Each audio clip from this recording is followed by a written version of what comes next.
हाय viewers, तो चलिए शुरू करते हैं आज की कहानी का सफ़र, जिसका नाम है सूरज का सातवां घोड़ा और जो धर्मवीर भारती द्वारा लिखी गई है। पहली दोपहर, नमक की अदायगी अर्थात जमुना का नमक माणिक ने कैसे अदा किया। तो चलिए शुरू करते हैं ये कहानी। उन्होंने सबसे पहली कहानी एक दिन गर्मी की दोपहर में सुनाई थी, जब हम लोग लू के डर से कमरा चारों ओर से बंद करके सिर के नीचे भीगी तौलिया रखे चुपचाप लेटे थे। प्रकाश और ओमकार ताश के पत्ते बांट रहे थे और मैं अपनी आदत के मुताबिक कोई किताब पढ़ने की कोशिश कर रहा था। माणिक ने मेरी किताब छीन कर फेंक दी और बुजुर्गाना लहजे में कहा, यह लड़का बिल्कुल निकम्मा निकलेगा, मेरे कमरे में बैठकर दूसरों की कहानियाँ पढ़ता है। छी, बोल कितनी कहानियाँ सुनेगा। सभी उठ बैठे और माणिक मुल्ला से कहानी सुनाने का आग्रह करने लगे। अंत में माणिक मुल्ला ने एक कहानी सुनाई, जिसमें उनके कथन अनुसार उन्होंने इसका विश्लेषण किया था कि प्रेम नामक भावना कोई रहस्यमय आध्यात्मिक या सर्वथा व्यक्तिक भावना न होकर वास्तव में एक सर्वथा मानवीय सामाजिक भावना है। अतः समाज व्यवस्था से अनुशासित होती है और उसकी नींव आर्थिक संगठन और वर्ग संबंध पर स्थापित है। नियम के मुताबिक उन्होंने पहले कहानी का शीर्षक बताया, नमक की अदायगी। इस शीर्षक पर उपन्यास सम्राट प्रेमचंद के नमक का दरोगा का काफ़ी प्रभाव मालूम पड़ता था, पर कथा वस्तु सर्वथा मौलिक थी। कहानी इस प्रकार थी। माणिक मुल्ला के घर के बगल में एक पुरानी कोठी थी, जिसके पीछे छोटा अहाता था। अहाते में एक गाय रहती थी। कोठी में एक लड़की का नाम जमुना था। गाय का नाम मालूम नहीं। गाय बूढ़ी थी, रंग लाल था, सींग नुकीले थे। लड़की की उम्र 15 साल की थी। रंग गेहुआ था, बढ़िया पंजाबी गेहूं, और स्वभाव मीठा, हंसमुख और मस्त। माणिक, यहाँ पर अहाता शब्द का प्रयोग किया गया है, जिसका अर्थ है मैदान। तो चलिए अब आगे की कहानी की ओर चलते हैं। जिनकी उम्र सिर्फ 10 वर्ष की थी, उसे जमुनिया कहकर भागा करते थे, और वह बड़ी होने के नाते जब कभी माणिक को पकड़ पाती थी तो इनके दोनों कान उमीटती और मौके बेमौके चुटकी काट कर इनका सारा बदन लाल कर देती। माणिक मुल्ला निस्तार की कोई राह ना पाकर चीखते थे, माफ़ी मांगते थे और भाग जाते थे। लेकिन जमुना के 2 काम माणिक मुल्ला के सुपुर्द थे। इलाहाबाद से निकलने वाली जितनी सस्ते किस्म की प्रेम कहानियाँ की पत्रिकाएं होती थीं, वे जमुना उन्हीं से मंगवाती थी। और शहर के किसी भी सिनेमा घर में अगर नई तस्वीर आई तो उसकी गाने की किताब भी माणिक को खरीद लानी पड़ती थी। इस तरह जमुना का घरेलू पुस्तकालय दिनों दिन बढ़ता जा रहा था। समय बीतते बीतते कितनी देर लगती है। कहानियाँ पढ़ते पढ़ते और सिनेमा के गीत याद करते करते जमुना 20 वर्ष की हो गई और माणिक 15 वर्ष के। और भगवान की माया देखो कि जमुना का ब्याह ही कहीं तय नहीं हुआ।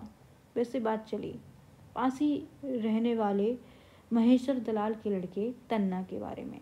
सारा मोहल्ला कहा करता था कि जमुना का ब्याह इसी से होगा, क्योंकि तन्ना और जमुना में बहुत पटती थी। तन्ना जमुना की बिरादरी का भी था, हालांकि कुछ नीचे गोद का था। और सबसे बड़ी बात यह थी कि महेश्वर दलाल से सारा मोहल्ला डरता था। महेश्वर बहुत ही झगड़ालू, घमंडी और लंपट था। तन्ना उतना ही सीधा, विनम्र और सचरित्र, और सारा मोहल्ला उसकी तारीफ करता था। लेकिन जैसा पहले कहा जा चुका है कि तन्ना थोड़े नीच गोद का था, और जमुना का खानदान सारी बिरादरी में खरे और ऊंचे होने के लिए प्रख्यात था। इसलिए जमुना की माँ की राय नहीं पड़ी। चूँकि जमुना के पिता बैंक में साधारण क्लर्क मात्र थे और तनख्वाह से क्या आता जाता था। तीज त्योहार, मुंडन, देवकाज में हर साल जमा रकम खर्च करनी पड़ती थी, जैसा हर मध्यम श्रेणी के कुटुंब में पिछली लड़ाई में हुआ है। बहुत जल्दी सारा जमा रुपया खर्च हो गया और शादी के लिए कानी कौड़ी नहीं बची। और बेचारी जमुना तन्ना से बातचीत टूट जाने के बाद खूब रोई, फिर आंसू पोंछे, फिर सिनेमा के नए गीत याद किए और इस तरह से होते होते एक दिन 20 की उम्र को पार कर गई। और माणिक का यह हाल कि ज्यों-ज्यों जमुना बढ़ती जाए त्यों-त्यों वह इधर-उधर दुबली-मोटी होती जाए और ऐसी कि माणिक को भली भी लगे और बुरी भी। लेकिन एक उसकी बुरी आदत पड़ गई थी कि चाहे माणिक मोहल्ला उसे चिढ़ाए या ना चिढ़ाए, वह उन्हें कोने अतरे में पाते ही इस तरह दोस्ती थी कि माणिक मोहल्ला का दम घुटने लगता था और इसलिए माणिक मोहल्ला उसकी छां से कतराते थे। लेकिन किस्मत की मार देखिए कि उसी समय मोहल्ले में धर्म की लहर चल पड़ी थी और तमाम औरतें जिनकी लड़कियां अनब्याही रह गई थीं, जिनके पति हाथ से वे हाथ हुए जा रहे थे, जिनके लड़के लड़ाई में चले गए थे, जिनके देवर बिक गए थे, जिन पर कर्ज हो गया था, सभी ने भगवान की शरण ली और कीर्तन शुरू हो गए और कंठियां ली जाने लगीं। माणिक की भाभी ने भी हनुमान चौतरा वाले ब्रह्मचारी से कंठी ली और नियम से दोनों वक्त भोग लगाते लगी और सुबह शाम पहली टिक्की गौ माता के नाम सेकने लगी। घर में गऊ थी नहीं। कोठी की बूढ़ी गाय को वह टिक्की दोनों वक्त खिलाया करती थी। दोपहर की तो माणिक स्कूल चले जाते थे, दिन का वक्त रहता था, इसलिए भाभी खुद चादर ओढ़कर गाय को रोटी खिला आती थी। पर रात को माणिक मुल्ला को ही जाना पड़ता था। गाय के अहाते के पास जाते हुए माणिक मुल्ला की रूह कांपती थी। जमुना का कान खींचना उन्हें अच्छा नहीं लगता था और अच्छा भी लगता था। डर के मारे राम का नाम लेते हुए खुशी खुशी से वे गैया के अहाते की ओर जाया करते थे। एक दिन ऐसा हुआ कि माणिक मुल्ला के यहाँ मेहमान आए और खाने पीने में ज्यादा रात बीत गई। माणिक सो गए तो उनकी भाभी ने उन्हें जगाकर टिक्की दी और कहा, गैया को दे आओ। माणिक ने काफ़ी बहानेबाजी की लेकिन उनकी एक ना चली। अंत में आंख मलते मलते अहाते के पास पहुंचे तो क्या देखते हैं कि गाय के पास भूसे वाली कोठरी के दरवाजे पर कोई छाया बिल्कुल कफन जैसे सफ़ेद कपड़े पहने खड़ी है। इनका कलेजा मुंह को आने लगा। पर इन्होंने सुन रखा था कि भूत प्रेत के आगे आदमी को हिम्मत बांधे रखना चाहिए और उसे पीठ नहीं दिखलानी चाहिए, वरना उसी समय आदमी का प्राणांत हो जाता है। माणिक मुल्ला सीना ताने और कांपते हुए पाँव को संभाले हुए आगे बढ़ते गए और औरत वहाँ से अदृश्य हो गई। उन्होंने बार बार आंखें मलकर देखा, वहाँ कोई नहीं था। उन्होंने संतोष की सांस ली, गाय को टिक्की दी और चले गए।